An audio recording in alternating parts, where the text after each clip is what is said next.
कृषि उपज से आत्मनिर्भरता। इन्वेस्टमेंट छोटे शहरों में भी आए, आय को दुगना करने में सक्षम है।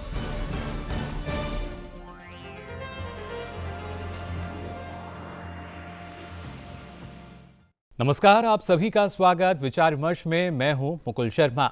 विचार विमर्श में हर सप्ताह आपके लिए एक नया विषय लेकर हम हाजिर होते हैं और आज भी एक बेहद ही महत्वपूर्ण विषय लेकर हाजिर हुए हैं। आज हम खासतौर से बात करने जा रहे हैं कैसे मशीन बैंकों के जरिए हमारी खेती आत्मनिर्भर हो रही है। आप सोच रहे होंगे आखिर मशीन बैंक क्या है?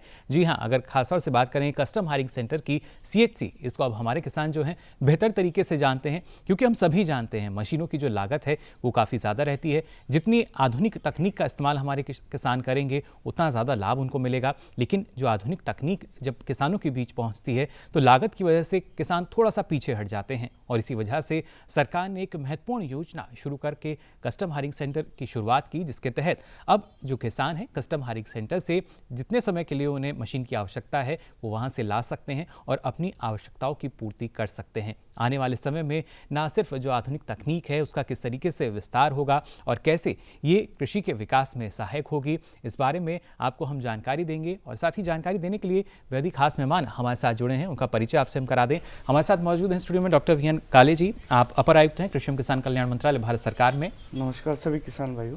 और साथ ही मौजूद हैं डॉक्टर इंद्रमणि मिश्र जी। आप कृषि अभियांत्रिकी संभाग के अध्यक्ष हैं। बहुत बहुत स्वागत आपका भी डॉक्टर इंद्रमणि जी। और साथ ही आपको बता दें हमारे साथ जुड़े हैं डॉक्टर राजीव चौधरी जी। आप निदेशक हैं कृषि अभियांत्रिकी विभाग मध्य प्रदेश से। बहुत बहुत स्वागत डॉक्टर राजीव आपका भी।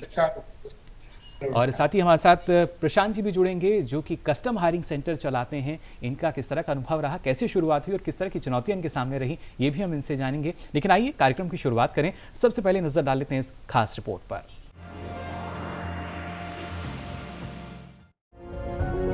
मौजूदा समय में जब कोई भी क्षेत्र मशीनीकरण से अछूता नहीं रह गया है, तो ऐसे में खेती के विकास के लिए भी मशीनें जरूरी हो गई हैं। मशीनों का खेती में काफी अहम योगदान होता है।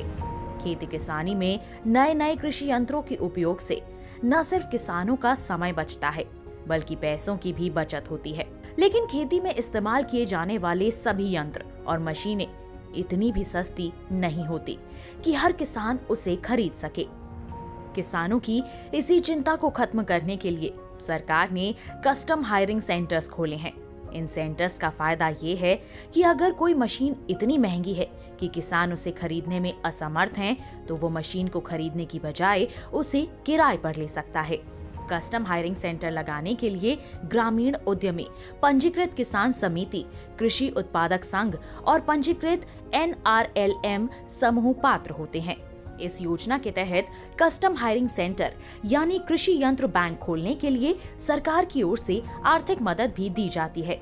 कस्टम हायरिंग सेंटर के लिए 40% तक का अनुदान दिया जाता है। अगर आप कोऑपरेटिव ग्रुप बनाकर मशीन बैंक तैयार करते हैं तो ग्रुप में 6 से 8 किसान होने चाहिए। इसमें 10 लाख रुपए तक का प्रोजेक्ट पास करा सकते हैं, यानी आपको 8 लाख रुपए तक की सब्सिडी का फायदा मिल सकता है। इतना ही नहीं, कृषि मंत्रालय ने कस्टम हायरिंग सेंटर बनाने और उसका फायदा लेने के लिए CHC फार्म मशीनरी ऐप भी लॉन्च किया है, जो किसानों को उनके इलाके में स्थित कस्टम हायरिंग सर्विस सेंटरों से जोड़ता है। इस ऐप को फार्म्स ऐप भी कहा जाता है। इस ऐप के जरिए सभी कृषि मशीनरी कस्टम सेवा प्रदाताओं और किसानों व उपयोगकर्ताओं को एक मंच पर लाया गया है। ये ऐप एंड्रॉइड प्लेटफॉर्म के अनुकूल है। आप इस ऐप को गूगल प्ले स्टोर से डाउनलोड कर सकते हैं। इस ऐप में 12 भाषाओं में जानकारी दी गई है। इस मोबाइल ऐप के जरिए आप विभिन्न राज्यों के स्थानीय किसान कस्टम हायरिंग सेंटर जैसे सभी कस्टम सेवा प्रदाताओं की ओर से दी जाने वाली सुविधाओं का उपयोग बिना किसी कंप्यूटर सपोर्ट सिस्टम के कर सकते हैं।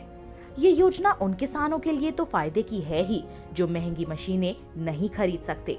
साथ ही बेरोजगार युवकों के लिए भी ये फायदे की योजना है, क्योंकि वे अपना कस्टम हायरिंग सेंटर खोलकर रोजगार शुरू कर सकते हैं।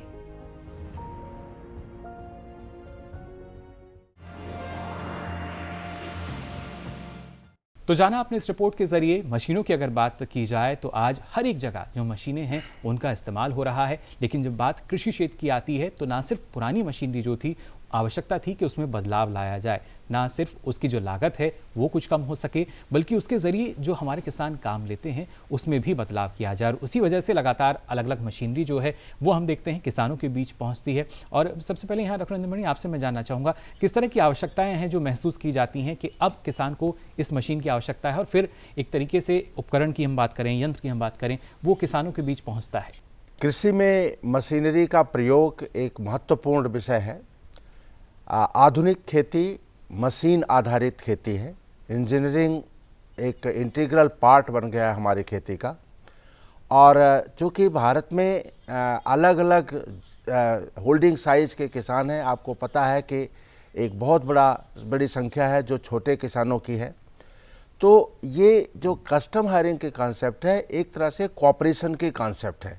आपको पता होगा कि पहले भी जब हम लोग खेती करते थे तो शेयरिंग जो थी वो एक इम्पॉर्टेंट थी। एक आदमी का एक बैल होता था, दूसरे के बैल के साथ या दूसरे से मांग करके खेत पे खेती करने का सिस्टम था। एक पुरानी कहावत है, घाघ साहब हमारे एक कवि हुए थे जो खेती के बारे में उनके विचार आते थे, और उन्होंने लिखा था बहुत पहले कि नाटा खोटा बेच के 4 धुरंधर लेओ, आपन काम निकाल कर अपन औरन मगनी देओ। तो उसका ये कॉन्सेप्ट थी कि आप अच्छे बैल आग पे होंगे और मजबूत बैल हो, अपना भी काम करो और दूसरों का भी शेयर करो दूसरों से। उसी कॉन्सेप्ट को आज कस्टम हायरिंग के रूप में लाया गया है, क्योंकि हमें ये कोशिश है कि हर खेत को मशीनरी मिले, हर खेत तक, हर किसान तक मशीन पहुंचे। और जो मशीनरी उपलब्ध है, जैसा आपने बताया कि मशीनरी के दाम ज़्यादा होते हैं, तो उनको ज़्यादा एक हर प्रति वर्ष कितने घंटे यूज किया। जैसे हम मानते हैं कि एक ट्रैक्टर अगर आपके पास है तो 1000 घंटे उसका उपयोग होना चाहिए। तो कई बार ऐसी सिचुएशन आती है कि 50 या 100 घंटे ही उसका साल भर में उपयोग हो रहा है, तो वो देश की संपदा है और उसका जितना उपयोग हो रहा है वो नहीं हो पा रहा है। तो समय पर खेती हो, मशीनों के द्वारा खेती हो, सब किसानों को मशीनरी मिले और जितनी मशीनरी उपलब्ध है उनका भरपूर उपयोग हो, इसका समाधान है कस्टम हायरिंग। तो कस्टम हायरिंग सेंटर्स को इसी भावना को लेकर के राज्य सरकारों ने और केंद्र सरकार ने बहुत महत्वपूर्ण ये योजना चलाई है, और ये बहुत ही कारगर और बहुत ही इफेक्टिव साबित हो रही है। जी बिल्कुल, काफ़ी असरदार इसको हम मान सकते हैं। और खासतौर से डॉक्टर वीएन काली जी, अगर देखें तो ना सिर्फ हमारे जो किसान हैं, जैसा कि अभी डॉक्टर नंदमणि ने बताया कि किस तरीके से जो लागत है वो काफ़ी ज़्यादा रहती थी, लेकिन कस्टम हायरिंग सेंटर की भी अगर हम बात करते हैं तो यहाँ सरकार की तरफ से प्रावधान दिया गया है, आर्थिक मदद हमारे जो कस्टम हायरिंग सेंटर है उसको खोलने के लिए भी दी जाती है किसानों को।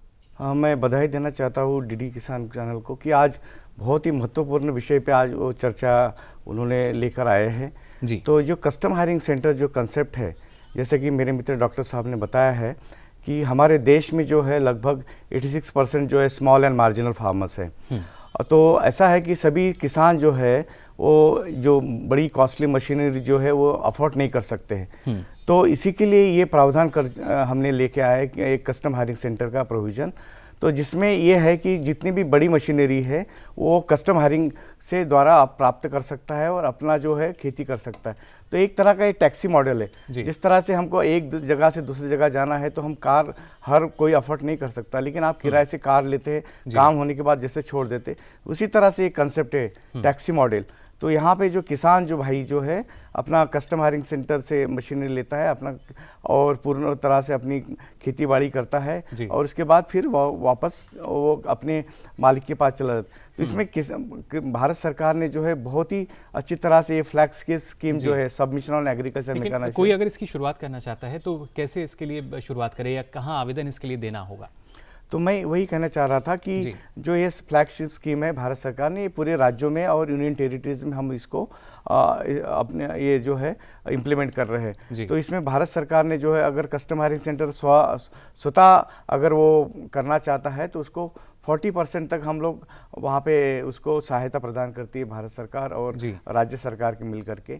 और अगर किसान का समूह अगर कोई बनाता है 8 से 10 फार्मर किसान लेकर साथ में आते हैं, तो ये जो पर्टिकुलरली ऐसे जगह पे जहाँ पे छोटे और मंझोले किसान हैं और जो दूर दराज के इलाके हैं जहाँ पे मैकेनाइजेशन पहुँचा नहीं, तो उस जगह पे ये जो हमारी फार्म मशीनरी बैंक है जिसको हम जो स्मॉल एंड मार्जिनल फार्मर्स के लिए जो बनाई है स्पेसिफिकली, तो उसमें हम लोग 80% सब्सिडी देते हैं प्रतिशत तक। हाँ, और खास तौर पे नॉर्थ ईस्टर्न के लिए 95% हम लोग उसको सब्सिडी प्रदान करते हैं। तो देखिए कितने काम की चीज़ है और कितने काम का ये बैंक हमारे किसानों के लिए। आपको आर्थिक मदद भी सरकार द्वारा दी जाती है और काफ़ी बड़ा अनुदान इसको हम मान सकते हैं, ना सिर्फ जो हमारे पूर्वोत्तर राज्य हैं उनके लिए, बल्कि अलग अलग राज्यों के हिसाब से भी अगर देखा जाए। हमारे साथ मध्य प्रदेश से डॉक्टर राजीव जी जुड़े हुए हैं, उनका रुख कर लेते हैं यहाँ पर।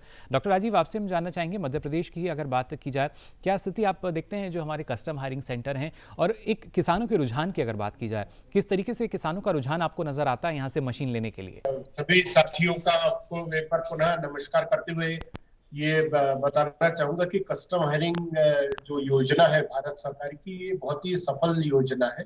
और कृषि के जो वर्तमान परिदृश्य है, जब हमारे किसान भाई 2 से 3 फसलें एक साल में ले रहे हैं, तो हर चीज खेती किसानी का जो काम है वो हमें बड़े समय पर पूरा करना है। और ये यदि हमें समय पर कोई भी ऑपरेशंस एग्रीकल्चर सेक्टर में पूरे करने, तो बिना मशीनों के संभव नहीं। फिर दूसरा जो पहलू है कि बहुत आधुनिक मशीनें अब विकसित हो गई हैं हर कार्य के लिए, तो हर तरह की मशीन किसान भाई नहीं खरीद सकते हैं। विशेष रूप से जो हमारे लघु सीमांत वर्ग के जो स्मॉल मार्जिनल फार्मर है, वो मशीनें नहीं ले सकते। तो जैसा कि हमारे साथियों ने बताया कि ये कस्टम हायरिंग पे किराए के ऊपर ये एक सुविधा उपलब्ध रहती है। मध्य प्रदेश में ये योजना काफी सफल सिद्ध हुई है जी। और हमारे प्रदेश में 3000 से ज्यादा कस्टम हायरिंग सेंटर से यहाँ पर मध्य प्रदेश में काम कर रहे हैं। और ये मध्य प्रदेश में हमने इसमें ग्रामीण युवाओं को इसमें जोड़ा है, और सभी सेंटर्स जो है वो हमारे ग्रामीण युवा साथी इसको संचालित कर रहे हैं। और एक सेंटर जो औसतन हमारे यहाँ 100 से लेकर 150 या 200 तक के फार्मर्स जो है वो एक कस्टम हायरिंग सेंटर से लाभ लेते हैं जी। अपने खेती किसानी का जो आवश्यकता रहती है उसमें मशीनें प्राप्त करते हैं जी। ये ही सेंटर्स में हमने 40% की सब्सिडी इनको उपलब्ध कराई है, और बाकी की जो राशि रहती है वो हम बैंक लोन के माध्यम से हमारे साथी लोग इसका बैंक से ऋण प्राप्त करते हैं। ये काफ़ी बेहतर स्थिति डॉक्टर राजीव जो आप बता रहे हैं, करीब 3000 से ज़्यादा जो कस्टम हायरिंग सेंटर हैं वो मध्य प्रदेश में संचालित हैं, और वो भी हमारे जो ग्रामीण क्षेत्रों में युवा हैं। देखिए एक तरीके से अगर देखा जाए तो रोज़गार का जरिया भी उनके लिए बन रहे हैं। लेकिन जब मशीन की बात हम करते हैं डॉक्टर अंजनमणि, कौन कौन सी ऐसी मशीनरी है जो इस बैंक में हमारे किसानों को मिल जाती है? हमारे जो सेंटर्स बने हैं इसमें पावर सोर्स और प्राइम मूवर्स हैं, जैसे ट्रैक्टर है तो ट्रैक्टर भी उन सेंटर पे उपलब्ध हैं, और उनसे काम में आने वाली मशीनें सबसे पहले टिलेज की मशीनें हैं, प्राइमरी टिलेज, सेकेंडरी टिलेज की मशीनें हैं, सोइंग की मशीनें हैं। कई सेंटर पर क्रॉप जैसी है, जो एरिया जिस क्रॉप के लिए फेमस है वहाँ पर पोटैटो का एरिया, तो पोटैटो की जो सीड प्लांटिंग की और हार्वेस्टिंग की मशीनें हैं।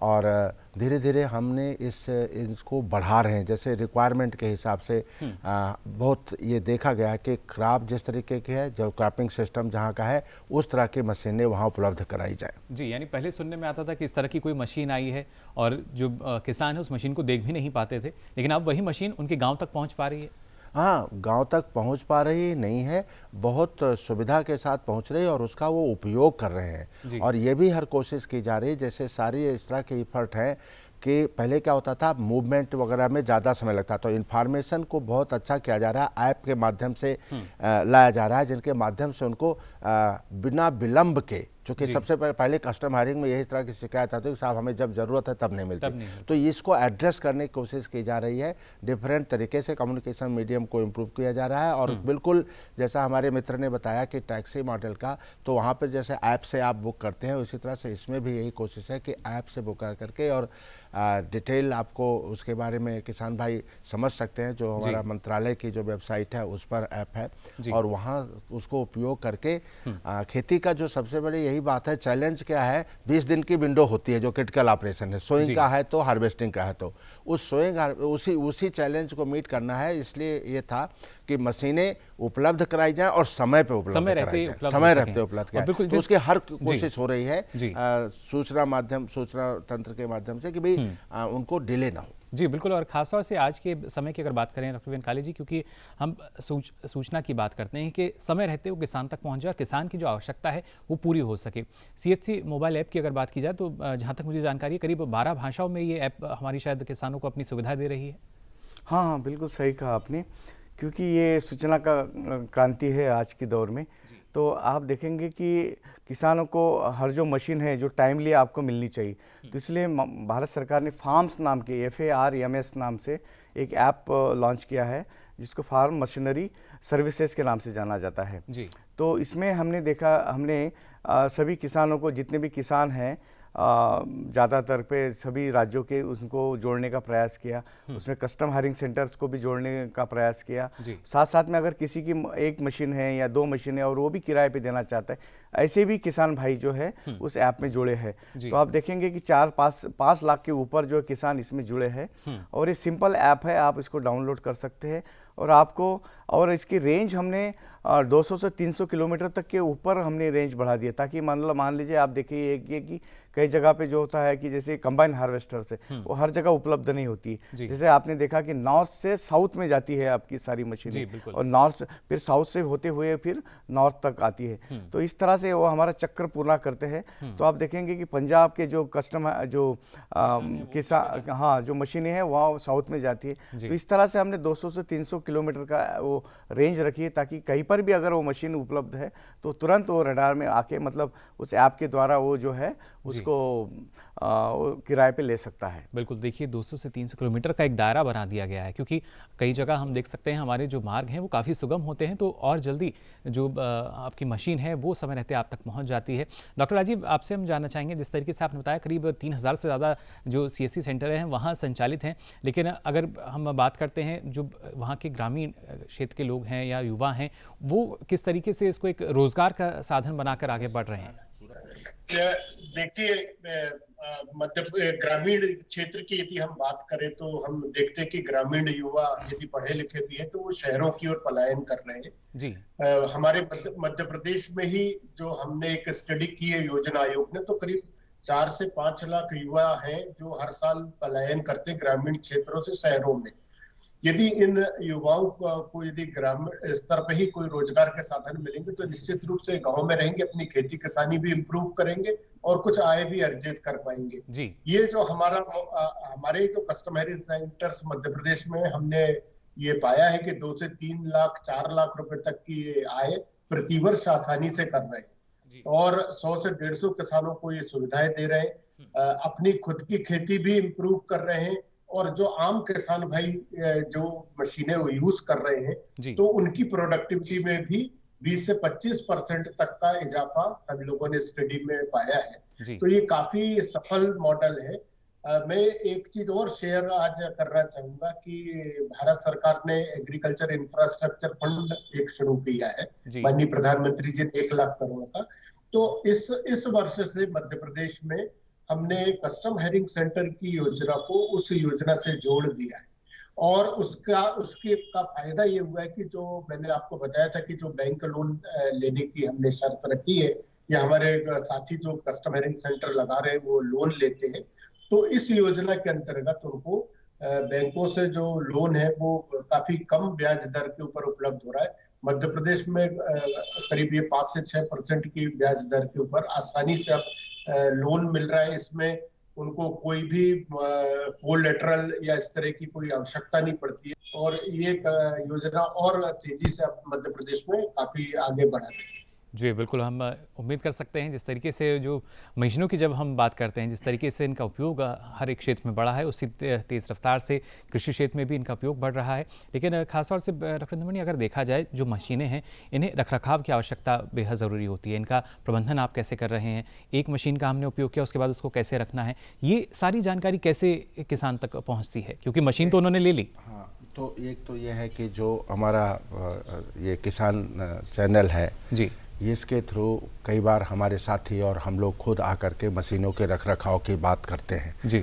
और ये भी बात दूसरी सही है कि जो कस्टम हायरिंग की जो मशीनें एक इंस्टीट्यूशन की तरह काम करती हैं, तो वहाँ पर एक इंडिविजुअल का नहीं रहता, पूरे ग्रुप का रहता है, तो वहाँ पर मशीनों का मेंटेनेंस भी बहुत अच्छा हो जाता है। तीसरी बात इसमें एक जो बहुत कस्टम हायरिंग के थ्रू जुड़ी है मुकुल जी, वो ये है कि जो महंगी मशीनें थी जिनका किसान उपयोग नहीं कर सकता था जी, वो कस्टम हायरिंग के थ्रू पॉसिबल हुई। और हमारे मित्र बात कर रहे थे काली साहब की 200 किलोमीटर 300 किलोमीटर की रेंज की गई। तो हमारा जो क्रॉपिंग सिस्टम है, भारत एक विशाल देश है और यहाँ पर आप देखेंगे कि जो क्रॉपिंग की मैच्योरिटी का टाइम है वो इतना वेरिड है कि वो कस्टम हायरिंग को मदद करता है।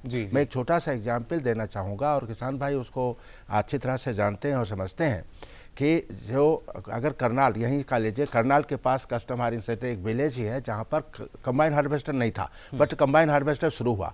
अब वहाँ पर वो क्या कहते हैं 20 फरवरी के आसपास वो किसान लोग जो व्हीट की सीज़न की बात बता रहा हूँ मैं, तो वहाँ से वो निकल करके और आपका जो मैच्योरिटी आती है, जैसे बताया था काले साहब ने कि मैच्योरिटी का सीजन ऐसा होता है कि वो अपना राजस्थान के पार्ट को लेते हुए और घूम करके और फिर वो काफ़ी लंबा एक क्या कहते हैं रेंज लेते हैं और लौट करके ये आगरा वगैरह होते हुए और बाद में करनाल वो 10 अप्रैल को आते हैं। तो हमने जो शुरुआत में एक बात कही थी कि कस्टम हायरिंग का इंस्टीट्यूशन, उन्होंने कहा जो 20 दिन की विंडो जो मैं बात कर रहा था, वो 20 दिन की विंडो 20 दिन नहीं रह जाती, आपकी 30 और 40 दिन से ज़्यादा हो जाती है। मतलब ये देखिए कि 10 दिन फरवरी के 10 दिन मिल गए, पूरा मार्च और 10 अप्रैल को। तो ये कस्टम हायरिंग ने ये भी एक मदद की है और उससे उनको बिजनेस भी खूब मिलता है। अलग-अलग बहुत ही कड़ियाँ जुड़ी हैं। वो हर एक हमारा जो क्रॉपिंग सिस्टम उनके मैच्योर होने का समय जो है वो भी कस्टम हायरिंग को फेवर करता है। ऐसे भी हुआ है कि बहुत किसान, जैसे एक बात आई कि हम किसानों को भी इनकरेज करते हैं कि आप अपनी मशीनें लेकर के इसमें जुड़ सकते हैं। तो ऐसा भी ढेर सारे एग्जाम्पल हैं। यहाँ खुर्जा के पास एक बड़ा मशीन जो कैरेट किंग की बात करते हैं, कैरेट की मशीनें यूज होती हैं। तो ये किसान भाइयों को समझना है कि अगर इस तरीके की चीज़ें लाते हैं, आपके पास आज पैसा नहीं है लेकिन आप कस्टम हायरिंग पर काम करके उसी मशीन के ओनर बन सकते हैं। आप बिल्कुल, ये हमें समझना होगा। देखिए, अभी अगर आप अपने उपयोग के लिए एक मशीन लाते हैं और जब आपका उपयोग पूरा हो जाता है, यानी आपका जो कृषि कार्य था वो आपने कर लिया, जो मशीन है वो खाली है, तो ऐसे में उसके ज़रिए आप आमदनी भी ले सकते हैं और इसके लिए आपको रुख करना होगा CSC यानी हमारे कस्टम हायरिंग सेंटर का। इनके ज़रिए और किस तरीके से लाभ आपको आने वाले समय में मिल पाएगा, कैसे भारी संख्या में किसान इनसे जुड़ रहे हैं, इस बारे में भी आपको हम जानकारी देंगे। लेकिन यहाँ रुक रहे हैं एक छोटी सी ब्रेक के लिए, जल्द हाजिर होंगे। आप बने रहिए दूरदर्शन किसान पर।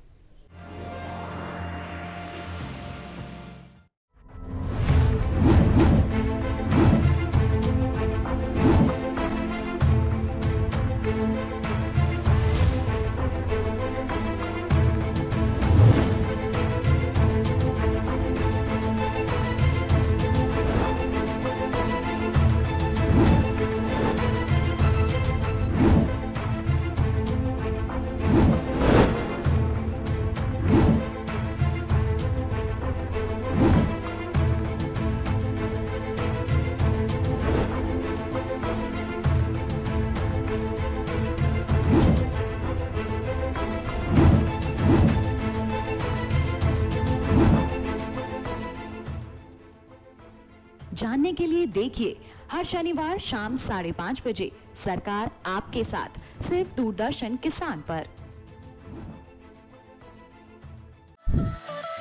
खुशहाल होंगे खेत, पशु रहेंगे स्वस्थ, सरकारी स्कीम का होगा लाभ, जब एक्सपर्ट्स का मिलेगा साथ, आपके सवाल विशेषज्ञों के जवाब, सिर्फ एक फोन कॉल की दूरी पर। देखिए किसानों का अपना प्रोग्राम हेलो किसान, सोमवार से शुक्रवार शाम 6 बजे से सिर्फ दूरदर्शन किसान पर।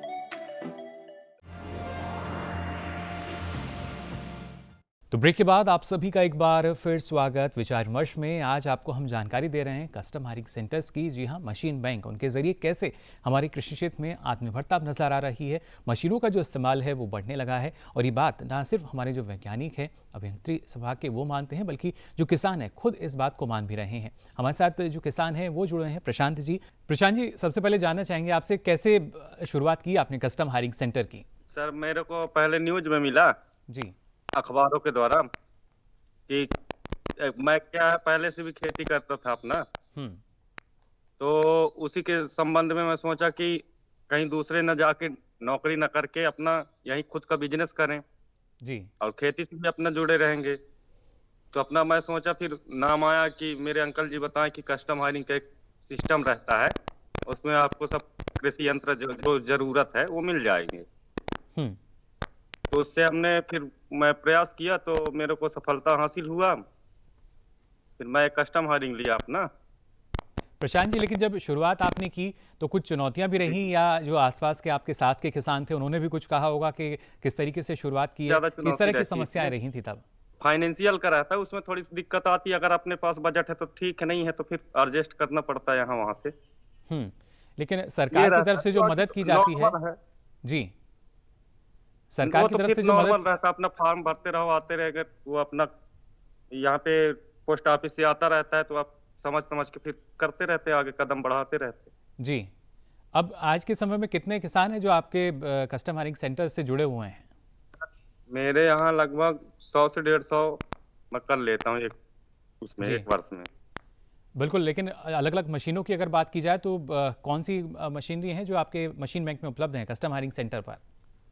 सर मेरे पास मशीन है, ट्रैक्टर है, रोटावेटर है जी, रिवर्सर प्लाऊ है, रेस्ट वेस्ट प्लांटर है, जीरो टिल ड्रिल है, फर्टिलाइजर, मल्टी क्रॉप थ्रेसर है, बड़ी थ्रेसर है। वो थ्रेसर अभी हम अपने शहडोल जिले में नहीं है किसी के यहाँ।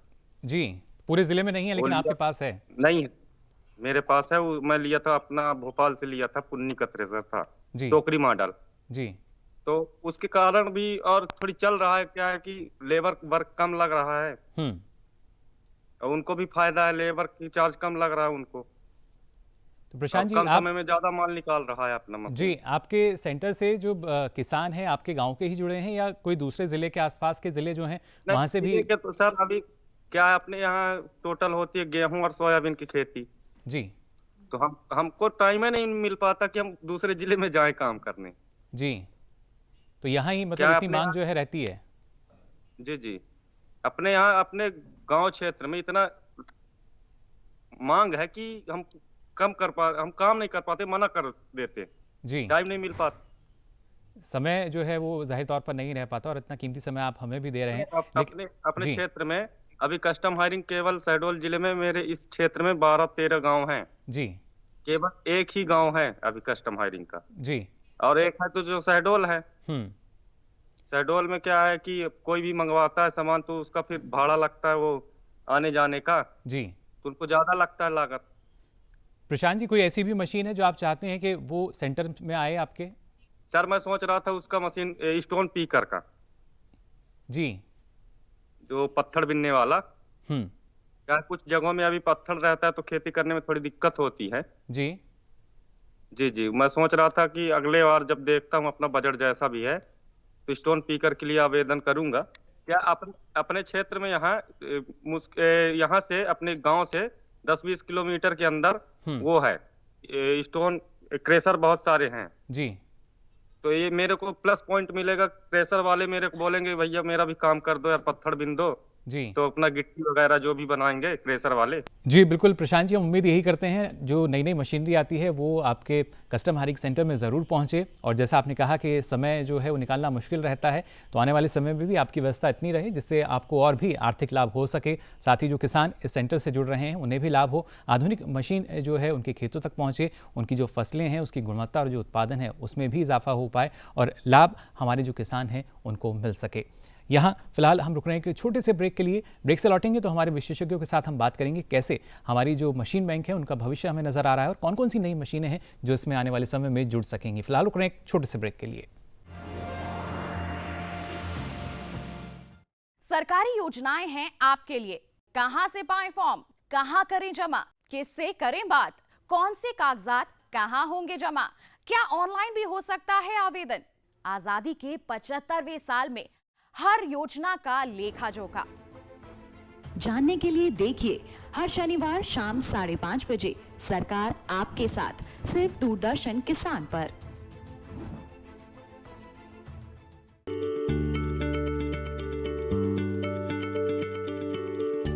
क्या आप किसी बीमारी से परेशान हैं? चाहते हैं डॉक्टर की सलाह? तो हम हैं आपके साथ। बताएंगे आपको जीने की राह। समस्याएं आपकी, समाधान देश के मशहूर विशेषज्ञों के। घर बैठे बात करें देश के जाने माने डॉक्टरों से। हमारे लाइव प्रोग्राम स्वस्थ किसान में हर शनिवार शाम 6 बजे से 7 बजे तक। ब्रेक के बाद आप सभी का एक बार फिर स्वागत विचार विमर्श में। आज हम बात कर रहे हैं मशीन बैंक की और उसके जरिए आ रही आत्मनिर्भरता की। जो यहाँ कस्टम हायरिंग सर्विस सेंटर की अगर बात की जाए, देखिए किस तरीके से ये काम करते हैं और इसके लिए आवश्यक यही रहता है कि हमारी सरकार की जो नीतियाँ रही हैं और उससे पहले जिस तरीके से तकनीकी विकास को कहीं ना कहीं प्राथमिकता दी गई, ये अपने आप में काफ़ी महत्वपूर्ण है। इस बारे में डॉक्टर वी निकाले आपसे हम समझना चाहेंगे, जब हम CSC की बात करते हैं यहाँ पर कि किस तरीके से हमारे जो किसान हैं CSC से जुड़ते हैं जाकर, लेकिन इसके लिए अगर खासतौर से देखा जाए तो क्या प्रशिक्षण आवश्यक हो जाता है? हाँ बिल्कुल, बहुत ही आवश्यक है ये। उसके पहले मैं बताना चाहूँगा कि ये जो भारत सरकार ने जो स्कीम लॉन्च किया, तो इसके पहले मैं बताना चाहूँगा कि जो इन्वेस्टमेंट जो है एग्रीकल्चर मैकेनाइजेशन बहुत ज़रूरी है। तो भारत सरकार ने देखेंगे कि एग्रीकल्चर मैकेनाइजेशन में बहुत पुरजोर दिया है और इसमें लगभग हमने जो है 7,500 करोड़ के ऊपर हमने इसमें इन्वेस्ट कर चुके हैं। जब तक इन्वेस्टमेंट नहीं होगा तब तक मैकेनाइजेशन नहीं होगा।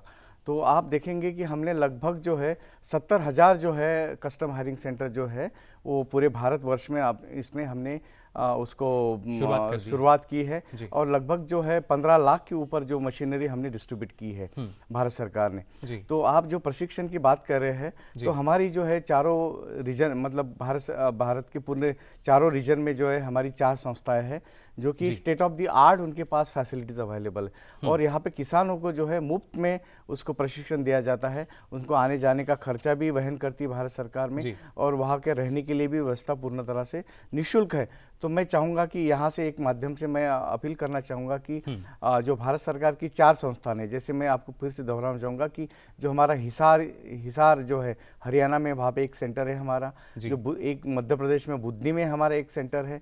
उसके साथ सदन के जो किसान हैं उन भाइयों के लिए जो हमारा अनंतपुर डिस्ट्रिक्ट है वहाँ पे एक सेंटर है और नॉर्थ ईस्टर्न भाई के लिए जो हमारा असम में एक हमारे एक विश्वनाथ चाराली जगह का नाम है, वहाँ पे एक हमारा कस्टम हायरिंग से जो प्रशिक्षण का जो है संस्था केंद्र है। तो इस तरह से चारों जगह पे हमारे भारत, मतलब ताकि पूरा भारत के जो किसान है उसको सम्मिलित। तो देखिए चारों दिशाओं में भी आपके लिए प्रशिक्षण के लिए सुविधा दी जा रही है। करीब 70,000 से ज़्यादा हमारे जो कस्टम हायरिंग सेंटर हैं वो हम कह सकते हैं कि सुचारू रूप से अपना काम कर रहे हैं और इससे आप अंदाज़ा लगा सकते हैं कैसे जो मशीन है ये हमारे किसानों के खेतों तक पहुँच पा रही है। लेकिन आने वाले समय में अगर देखा जाए डॉक्टर इंद्रमणि, जो मशीनें हैं जाहिर तौर पर बदलाव उसमें हम लगातार देखते हैं समय के साथ साथ, और किस तरह का बदलाव आप इसमें देख पाते हैं?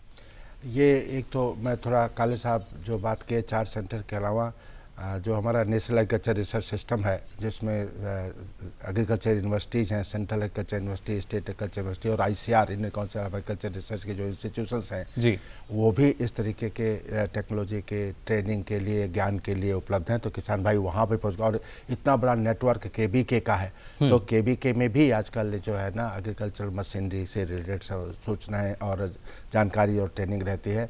तो ये बहुत आवश्यक है कि हमें अपनी किसान भाइयों के स्किल को बढ़ाना और उसके लिए भारत सरकार और राज्य सरकारें बहुत प्रयास कर रही है और पूरा ICR जो है ना वो बहुत कोशिश कर रहा है और हमारी 4 इंस्टीट्यूट जो ट्रेनिंग इंस्टीट्यूट है वो तो कर ही रहे हैं। जी बिल्कुल। आने वाले समय में जैसे हमने बताया कि अभी जो एक जो सो बहुत बड़ा जो कस्टम हायरिंग सेंटर का कस्टम हायरिंग की सुविधा होने के कारण जो हमारा जो कंबाइन हार्वेस्टर एक मशीन थी वो बहुत फेमस हुई, वो आई। एक्स्ट्रा मैनेज करने के लिए भी इस तरह के देखें कि आपको मिनेस के रूप में कई बार देखते हैं एक्स्ट्रा बर्निंग वगैरह होता है, तो वहाँ पर जो ये बहुत बड़ा, जैसे काले साहब ने 7,500 करोड़ की बात बताई, उसी में 2,000 करोड़ रुपए भारत सरकार ने एक्स्ट्रा मैनेजमेंट के लिए मशीनों को उपलब्ध कराया। तो वो उस इन चीज़ों पर पूरा SMAM स्कीम जो हमारी है उसी से जुड़ा और उसमें बहुत एडवांस मशीनें भी आई जिनका हम उपयोग करें। किसी के साथ जैसे ट्रांसप्लांटिंग की मशीनें हैं उनको लेके आए हैं और आगे हमारा प्रयास है, ये आपको बताते हुए हमें हर्ष हो रहा है कि जो हम भी उसमें से जुड़े थे, काले साहब भी जुड़े हैं। भारत में कृषि में ड्रोन ड्रोन टेक्नोलॉजी जो है, ड्रोन टेक्नोलॉजी का प्रयोग पर्टिकुलरली पेस्टिसाइड एप्लीकेशन के लिए और इवन न्यूट्रिएंट एप्लीकेशन के लिए। तो पेस्टिसाइड एप्लीकेशन के लिए गाइडलाइंस भी जारी हो गई, न्यूट्रिएंट एप्लीकेशन के लिए गाइडलाइन जारी हो गई, और उसमें एक रिकमेंडेशन ये बहुत स्ट्रांग है कि ड्रोन टेक्नोलॉजी को भी SMAM में इसमें इंक्लूड किया जाए, ताकि किसानों को ये सुविधाएं मिल सके। तो लेटेस्ट टेक्नोलॉजी कैसे इस स्कीम के तहत आए और कस्टम हायरिंग सेंटर से जुड़ करके इनको मिल सके, क्योंकि अकेला किसान न उसका बिजनेस मॉडल बन नहीं सकता जब तक कि कस्टम हायरिंग ना हो। तो ये मैं बहुत क्लियर करना चाहता हूँ। और एग्रीकल्चर को एंटरप्रेन्योरियल उसमें ले आना है, और गांव और देहात में जो हमारे यूथ हैं उनको अगर जॉब क्रिएट कराना है तो ये कस्टम हायरिंग सेंटर और नई टेक्नोलॉजीज को ला करके एक बहुत बढ़िया सोल्यूशन है, ये हमें सबको समझना है। और बिल्कुल एक अच्छा प्लेटफॉर्म हम मान सकते हैं हमारे जो कस्टम हायरिंग सेंटर हैं। जैसा आपने कहा कि अलग अलग तरीके की जो मशीनें हैं वो उसमें पहुंचाई जाती हैं, और ये हमारे जो बैंक हैं ये देखिए अपडेट होते रहते हैं मशीनों के ज़रिए।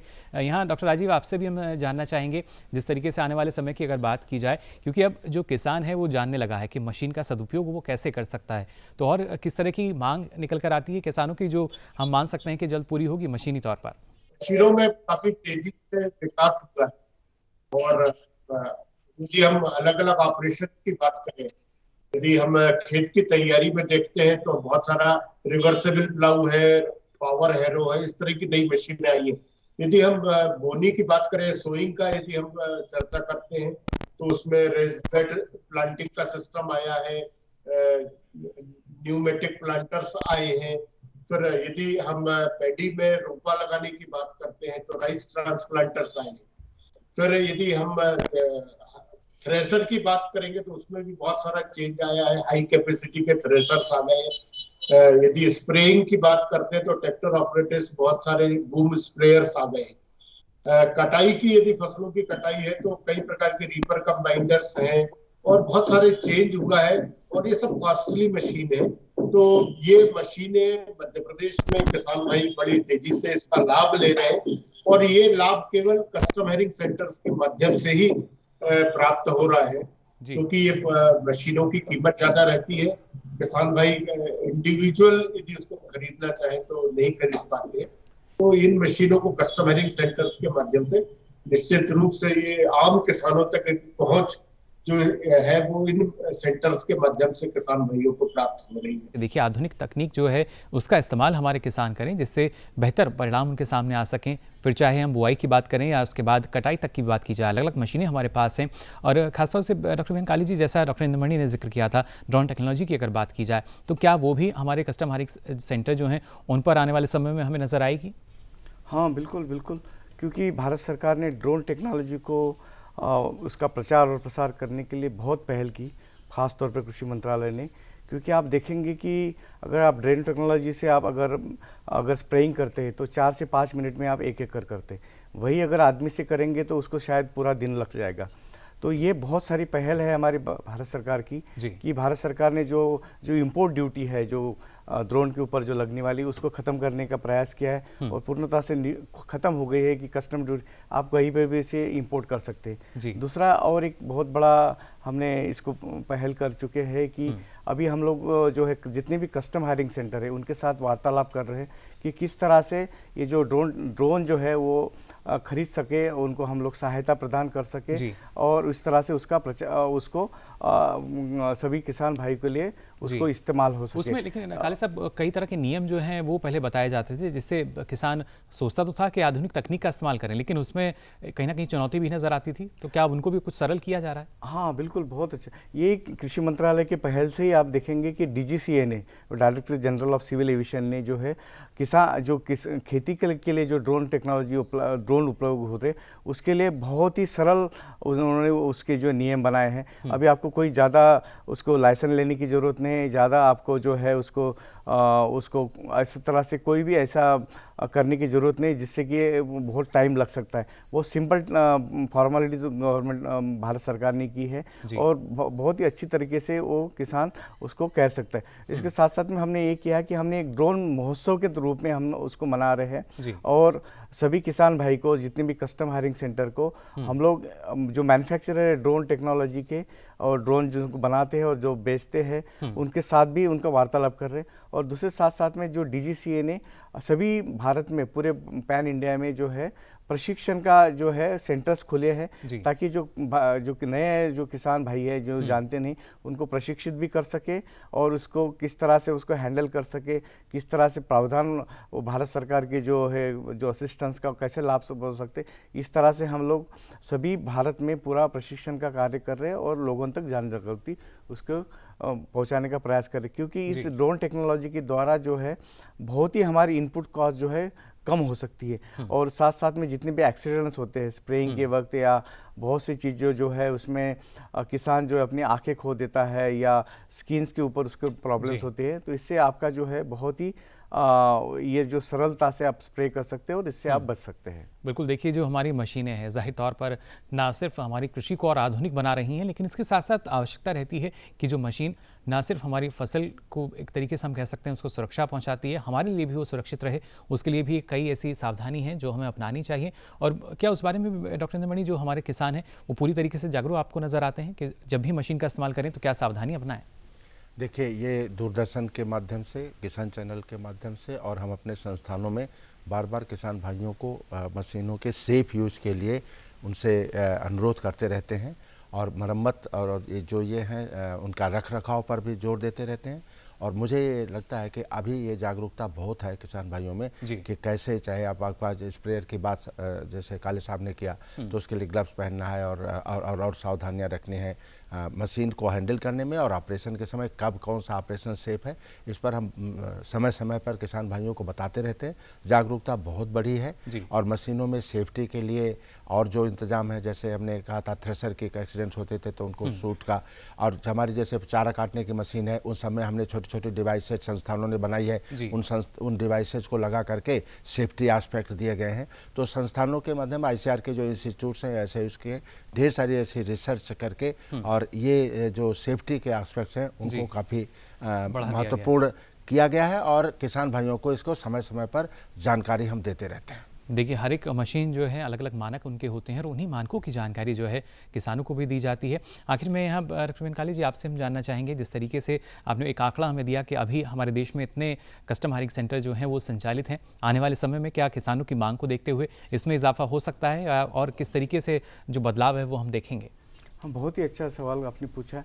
एक्चुअली आपने देखा कि भारत सरकार ने 2014-15 में सबमिशन ऑन एग्रीकल्चर मैकेनाइजेशन को लॉन्च किया और इसके द्वारा जो काफ़ी इन्वेस्टमेंट कर चुके हैं, लेकिन आप देखेंगे कि किसानों की मांग बहुत है और हम इस मांग को पूर्ति करना असंभव है। लेकिन भारत सरकार ने एक एग्रीकल्चर इंफ्रास्ट्रक्चर फंड की शुरुआत की है। मैं चाहूँगा कि सभी किसान भाई को इसमें 2 करोड़ रुपए तक का आपको प्रावधान है, 2 करोड़ रुपए तक का कस्टम हायरिंग सेंटर आप बना सकते हैं और इसमें बहुत ही सरल लगभग इंटरेस्ट सबवेंशन देते हैं। लगभग भारत सरकार जो है 3% का इंटरेस्ट सबवेंशन देती है। तो मैं किसान भाइयों को चाहूँगा कि सबमिशन ऑन एग्रीकल्चर मैकेनाइजेशन एक तो स्कीम है ही हमारी और बाकी स्कीम में भी हमारा मैकेनाइजेशन कंपोनेंट है। मैं साथ साथ ये चाहूँगा कि आप एग्रीकल्चर इंफ्रास्ट्रक्चर फंड में भी आप उसको देखें कि किस तरह से आप अपना कस्टम हायरिंग सेंटर इस फंड के द्वारा आप कर सकते, ताकि हम पूरे भारत में काफ़ी तरह से इंफ्रास्ट्रक्चर हम क्रिएट कर सके। लोगों की जो समस्या है, जो एग्रीकल्चर की समस्या है जो है, उसको हम निराकरण कर सके और इस कृषि को हम बहुत गति दे सके, क्योंकि आने वाले समय में हम लोगों को, आज हम लोग 280 मिलियन टन के पार है, लेकिन अभी आने वाले समय में हम लोगों को 400 मिलियन टन के पार जाना है, क्योंकि हमारी पॉपुलेशन बढ़ रही और कृषि मैकेनाइजेशन ही ऐसा एक साधन है, कृषि यही एक माध्यम है जिससे हम प्रोडक्शन और प्रोडक्टिविटी बढ़ा सकते हैं। तो भारत सरकार इसमें निरंतर प्रयास कर रहा है और आने वाले समय में हम लोग और इसमें किस तरह से और हम लोग इन्वेस्ट कर सकेंगे, इस तरह से प्रयास करेंगे। बिल्कुल, देखिए यही एक विकल्प हमें नज़र आता है और काफ़ी बेहतर ये। साथ ही जैसे आपने कहा कि जो किसान हैं इनकी शुरुआत कर सकते हैं, क्या जो किसानों को एक सुविधा दी जाती है किसान क्रेडिट कार्ड की, उसके ज़रिए भी किसान इसकी शुरुआत कर सकता है? ऐसा है, बहुत अच्छा सवाल है आपका। जो KCC किसान क्रेडिट कार्ड जो है आज के दौर में जो है हम लोग जो सिर्फ दैनंदिन जो कृषि कार्य में जो भी उसका खर्चा करना है उसके लिए उसके प्रावधान है। लेकिन जो बड़ी इंफ्रास्ट्रक्चर आप अगर क्रिएट करना चाहते हैं तो उसमें अभी प्रावधान नहीं। लेकिन हम चाहते हैं कि जो छोटे और मझोले किसान हैं, अगर उनको छोटे छोटे यंत्र खरीदना है तो वो किसान क्रेडिट का जो फंड है, राशि है, उसमें वो उसका इस्तेमाल कर सके। इसके लिए हम पहल कर रहे हैं कि किसान क्रेडिट कार्ड के राशि में भी से वो छोटे छोटे यंत्र भी खरीद सके। इसके लिए हम पहल कर रहे हैं और हो सकता है कि आने वाले समय में इसको हम प्रावधान डाल देंगे।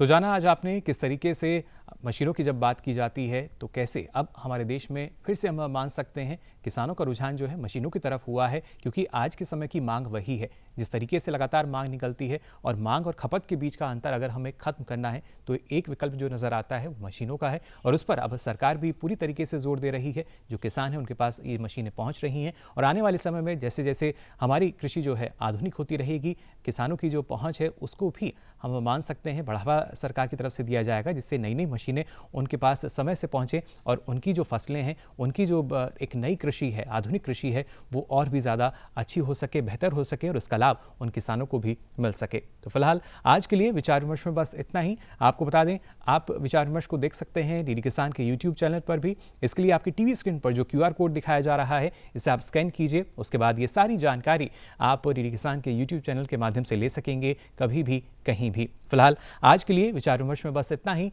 दीजिए इजाजत, नमस्कार।